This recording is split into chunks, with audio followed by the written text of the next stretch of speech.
अस्सलामुअलैकुम वरहमतुल्लाहि वबरकातुहू। नाज़रीन, इस्तक़बाल है आपका हमारे चैनल SBM सच्ची बात मीडिया पर एक बड़ी ख़बर के साथ। नाज़रीन, कर्नाटक के भारतीय जनता पार्टी के साबिक़ वज़ीर एस.के. ईश्वरप्पा ने अज़ान की आवाज़ सुनकर तौहीन आमेज़ कलमात अदा किए हैं, जिससे मुसलमानों की दिल आज़ारी हुई है, मुसलमानों को ठेस पहुँची है।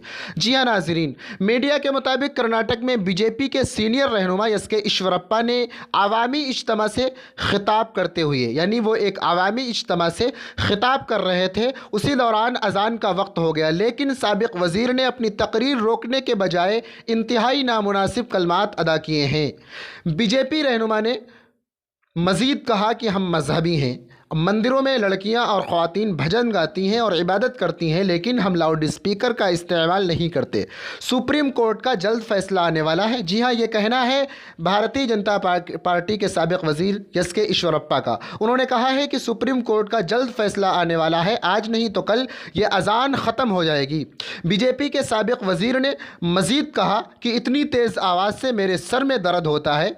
क्या नौज़ुबिल्लाह, अल्लाह बहरा है कि आवाज़ इतनी तेज़ से दी जाती है, अज़ान की आवाज़ इतनी ज़्यादा रखी जाती है। बहरहाल, मैं अपने चैनल के ज़रिए से अदबन बीजेपी के सीनियर लीडर साहब से यही कहूँगा कि साहब, अज़ान की जब आवाज़ बाहर आती है, जब अज़ान दी जाती है, अज़ान की सदाएँ गूंजती हैं, तो हम अपने लोगों को बुलाने के लिए, अपने अज़ान के वक्त की पहचान कराने के लिए अज़ान देते हैं, ना कि अल्लाह को बुलाने के लिए। क्योंकि हमारा ईमान है कि हमारा अल्लाह हर जगह हाजिर व नाजिर है, अल्लाह को कहीं बुलाने की ज़रूरत नहीं है। ये हम अपनी तरफ से कह रहे हैं। तो जो बात आपने कही है कि अल्लाह बहरा है, नौज़ुबिल्लाह, ये नहीं हो सकता। हमारा अल्लाह हर कुछ देखता है और सब कुछ सुनता है, वो हर जगह हाजिर व नाजिर है, ये हमारा ईमान है। बहरहाल, इस रिपोर्ट से मुताल्लिक़ आप लोग क्या कहना चाहते हैं, कमेंट करके ज़रूर बताएं। कमेंट बॉक्स में आकर आप अपनी राय का इजहार ज़रूर करें और बराए मेहरबानी मेरे चैनल को सब्सक्राइब कर दें, क्योंकि आपका एक सब्सक्राइब हमारे